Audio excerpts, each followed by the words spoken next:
Hello guys, welcome back to the channel. First of all, I'd like to say a big thank you to everyone who supported me for this year, supported the channel and subscribed, liked and commented on all my videos. Thank you very much for that, it means a lot to me. Sorry I haven't posted a video for just over a month. I've been flat out with work and other stuff, so I haven't been able to get out and do any shooting. So sorry about that. I've got a little review to do today. Very kindly been sent this from DNT Optics. It is the ThermNight TNC225R LRF. So hopefully put that through its paces and have a little look at that. I was going to put that on my one of my air rifles, but sadly something's gone wrong with my air rifle, so I won't be putting it on that. So this video might be just a review and you know, a bit of footage of what it looks like. This is a multi-spectrum scope, so it's a day scope, a night vision scope and a thermal scope all in one. Plus it's got a LRF and ballistic calculator. So a fair bit of kit on this little bit of kit. So we'll see how it goes, put it through its paces, and hope you enjoy the video. Okay, let's see what's in the box. Good solid box. Comes with there's your user manual and a cleaning cloth by the looks of things. You've got your sight mount.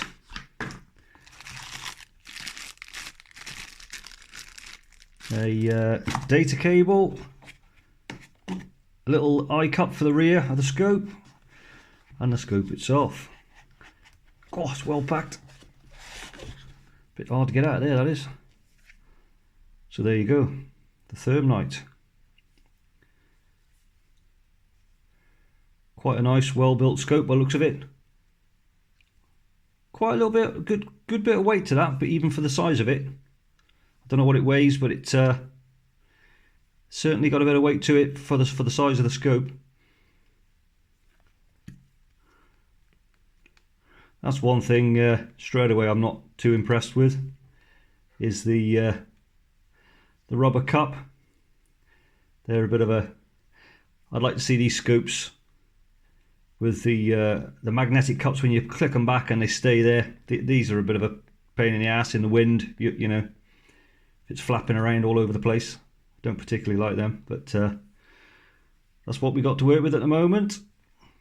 So there we go. I'll power this up and then talk you through the buttons. Okay, so let's just talk you through this little unit. So this is the DNT TNC225R, and it's the LRF version. It's got a built-in laser rangefinder, ballistic calculator. This little piece here is your thermal, and it's got a thermal resolution of 256 by 192, and it is a 3:12 zoom and a refresh rate of 50 frames per second. If you see me looking down, it's because I'm reading this off a card, so I can't remember all off by hand. The top part is your day and night optics, and that is a digital resolution of 1440 by 1080. It is a 5:20 zoom, and it is a 60 frames per second refresh rate. Built-in IR, nice little small little IR, and it's flood or adjustable there. You can adjust the beam there. It's a 850 nanometer, so nice and bright. I was talking about the weight of this. I weighed it. It's 645 grams, so not over heavy. Very compact, as you can see. It's, you know, the size of my hand compared to it. It is quite a small unit. It's got a built-in 32 gig memory card, so you don't have to mess about with your memory card. It's built in there. Its water rating is IP67. It's got Bluetooth and Wi-Fi. Ballistic calculator built in as well with the rangefinder. It's a 1,000-meter rangefinder, and obviously all your ballistics and everything there. You add all your ballistics for your whatever bullet you're using, or whatever air rifle or whatever. Excuse me, and it'll automatically give you the holdover, or you can adjust the crosshairs. So when you ping a target, you can either have it so it gives you a holdover marker on the crosshairs, or the whole crosshairs will move to your shooting position. What have we got? Picture in picture. This does it. You can either have it, you could be looking at thermal, so you could be scanning through the thermal and you wanted to identify it. So the picture in picture could be actually in day mode or in night mode in your IR settings. I think it's got 4 or 5 settings on the IR, so it should be pretty bright. Yeah, so I'm looking forward to testing this out.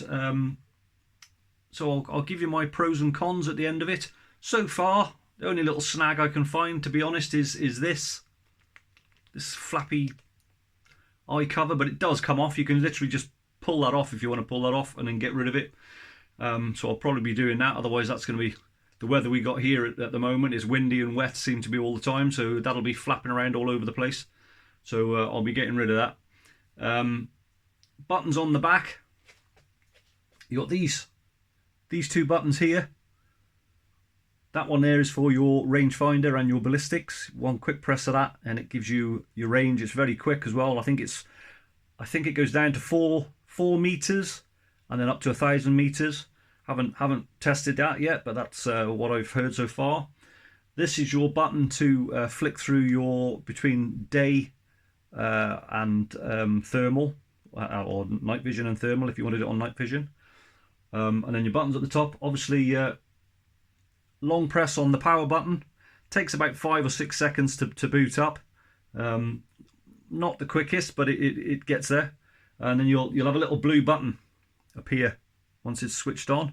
Short press on that again, and that button goes to like an amber color. So that's telling you now it's in standby. So quick press again, and you should see that comes up quite quickly. Your middle button is for your manual, internal manual, all your settings and all that lot. So you press that and it'll come up inside. You can see what you're doing inside. This button on the left is to go from, if you're in thermal, it changes your color palette. I think there's 4 color palettes. You can have white hot, black hot. I think it's iron hot, and I think red hot.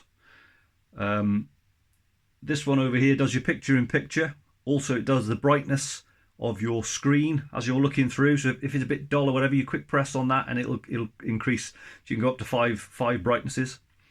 And then your down key there is obviously long press on that and you start to record. Or it's all to do with your up and down arrows when you're in the manual inside. So I'll show you a quick view of the inside now and show you what features you got inside. Okay, so hold your finger on the middle button, long press, and that comes up with your internal features. So the first one you've got is your screen brightness. It's got up to 5 settings on your screen brightness. Then you've got all your connections, your Wi-Fi, your Bluetooth, and all that lot. Then you've got your zeroing. That's to zero your scope and change all your reticles. Dual or thermal toggle. That's pretty good. So if I just click on that a second, so you've got dual mode, which is you can either have it in thermal and day or night. So you can have that in picture in picture. So say you're looking through, say you're scanning with thermal for the main picture, and you wanted to identify something, a rat or a rabbit or whatever.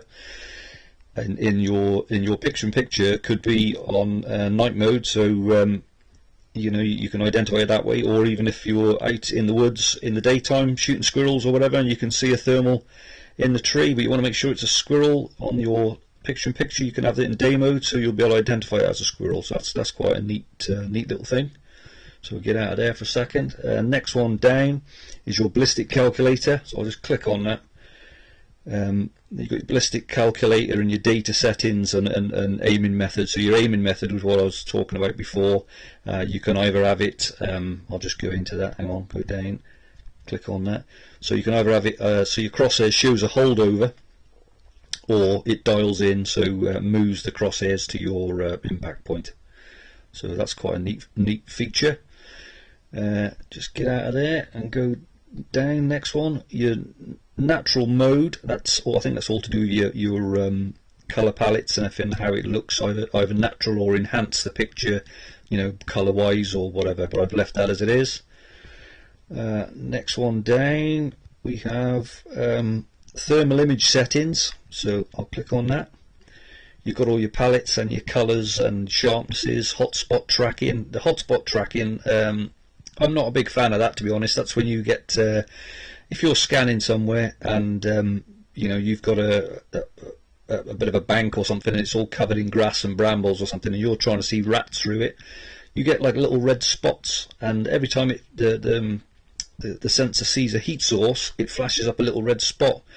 Now that's okay, but they tend to be, in my eyes, they tend to be all over the place. There could be a little bit of metal in the grass, or a rock which is hot from the daytime, and you got red dots flashing all over the place. So I don't normally bother with that on any of my scopes. So you can turn off or on, and it's a handy thing to have. Right, next one down is your auto mode. That's for your obviously for your sound. That is auto mode on or off. And then you've got your function settings. Just click on your function settings. You've got your IR torch auto off, your loop recording, your picture-in-picture mode. There's so many settings in this, you know, you could go on forever. So there's your settings there. System settings. You can go on and on really with this lot, but there's all your stuff, what you need to look into if you want to. And that's it. So that's your internal settings. So what I'll do now, I'll do some footage through the daytime. It's got quite a decent picture on this, to be honest. It's I'm not sure if it's 4K, but it's close to being 4K. It's nice and clear.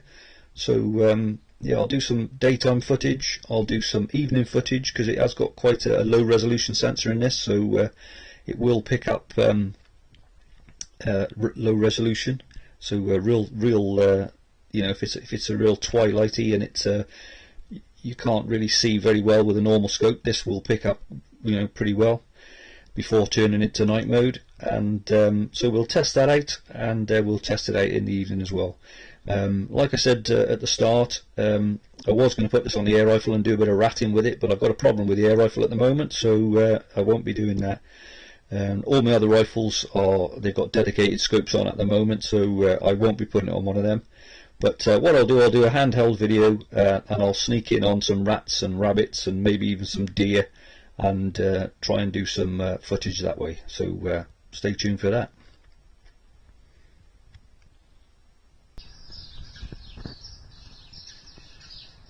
Here's a bit of footage in the daytime. You'll have to excuse the wobble. I'm holding this freehand, and it's a little bit awkward to hold steady freehand and zoom in and focus and whatever. But apologies for the wobble. But yeah, just looking at a chaffinch and a dove and a pigeon, and then I scan across the field, and there's a group of sheep and a cock pheasant. I think the cock pheasant was just shy of 400 yards. The sheep are around 500 yards, and the wood in the background is just shy of 800 yards. So you can see that the picture is pretty good, really. It's quite clear. It's not the nicest of days, really, to be looking on a nice, you know, sunny day. I think you get a really good picture out of this. But yeah, it's a nice clear image.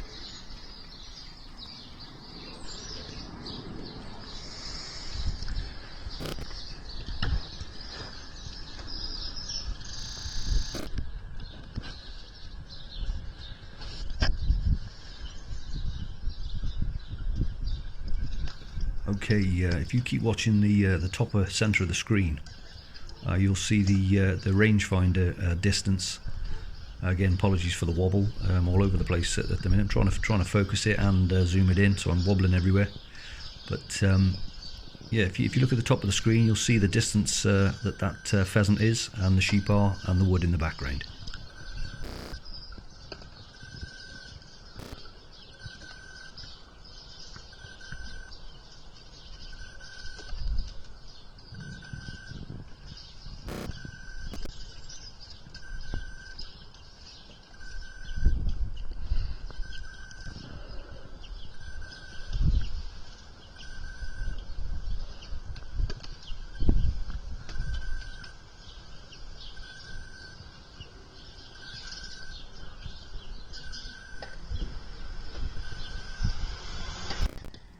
Okay, here's the same sheep, and this is on the white hot thermal, and it's now dark, and I'm quite impressed, to be honest. Them sheep are just shy of 600 yards away, and what I'm looking at now is a little woodcock or a partridge or something of that size in the field, but that's about 150 yards away.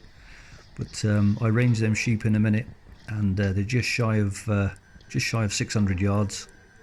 So they're looking for a small thermal, which this is, a small resolution. They look quite good through the scope, so you can identify them as sheep. So I'm pretty sure if you saw a fox, you'd know it's a fox the way it was moving. So yeah, I'm quite impressed with it. I didn't expect it to be able to see that far with the thermal. I was expecting it to be more of a close range thermal, but no, as you can see in the picture, them sheep, especially in black hot there, you can see the outline of them sheep quite well. And I go through the colour palettes now. I do the iron hot and red hot and the other palettes, what they are. And the very last clip on this bit is with the IR on. The IR is on full, and you can see the trees to the left of that picture there. The trees which I'm looking at now. Them trees are just over 400 yards, about 430 yards, and you can see them pretty clear with the night vision. So you know that for a small unit and a very small IR, it's definitely doing its job. It's pretty good. I'm quite impressed with it.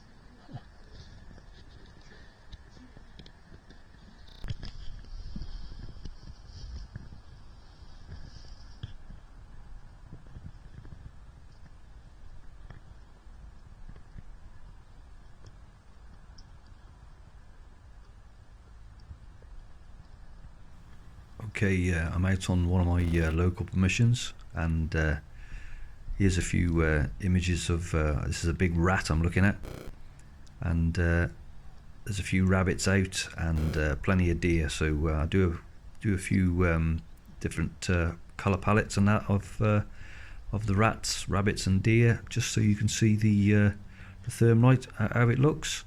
It comes across pretty good, I think. Some of them deer I was looking at in the next few minutes, you'll see, I think the furthest ones away were close on 400 yards or maybe a little bit more, and you could clearly see they were deer. Closest deer I think was about 100 yards, so they were the better pictures obviously, but yeah, it works well.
good scan round here with the night vision, and you can see them deer nice and clear. They're just over 100 yards. But you'll notice the IR, as soon as I increase the IR, the battery level drops quite quick. Now I don't know if that's the battery I've got, because these don't actually come with a 18650 battery. You have to get your own, so I don't know if it's the battery I've got. It's a little bit dodgy, but it seems to drain the battery quite quick. So I go back to thermal, and you see the battery life increase. So whether it's, like I say, whether it's the battery I've got, or you know, perhaps if you got a better quality battery, it would last longer.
Okay, these are the furthest deer away. They are, I think they were just over 400 yards, right on the edge of the wood line, just under the big oak trees. And there's 3 deer there, and you can see they're quite clear on black ot. That's a rabbit in the front there. That's probably about 300 yards. But I think the black ot is the clearest image on this thermal settings. I think white ot is quite good as well, but I think black ot gives you just a little bit more detail.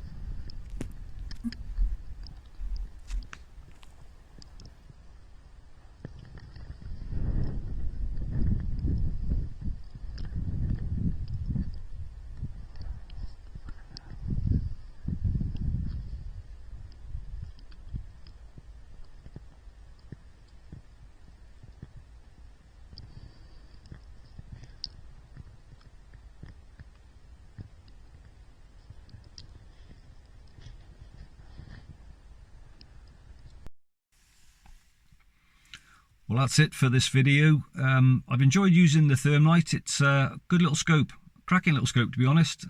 Does everything you need.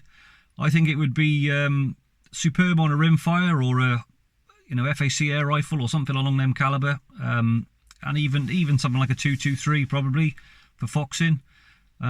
You'd see a fox clearly, I would see 300 yards, and ID it pretty well with the thermal. You've seen in the video the deer, some of them deer were close to 300 yards, and you could clearly see they were deer. Thing I've noticed with a thermal on white hot, close range stuff like the rabbits you could see at I think they're about 30-35 yards. They tend to glow quite a bit. It looks like they've been on ready break a bit. They seem to glow around the edges. But when the thermal's a little bit further away, the object's a little bit further away, the thermal seems to work better. The night vision, yeah, nice and clear. I could see them deer nice and clear. Only thing I've got to say about the night vision, the IR, it seems to eat the battery quite quick. As soon as I put that IR on, you could see the battery was going down quite quick. So I don't know what they actually say the battery life is on these, but I would say probably on your standard 18650 battery, you'd probably get 2 hours out of it. So you'd need a few backup batteries with it, but apart from that, there's no real problem with it. Only other snag I could find was the rubber eye cup. I don't like them ones. They tend to flap around a bit in the wind. So, but apart from that, it's a cracking little unit, and it would work well on like I said, rimfire or a FAC air rifle or something along that for ratting. It would be superb. But anyway, hope you've enjoyed the video. If you're interested in the DTN ThermNight, I'll leave a link in the description for you, so you can check them out and see what you think. So anyway, all I got left to say is Merry Christmas, Happy New Year, and I'll see you in the new year.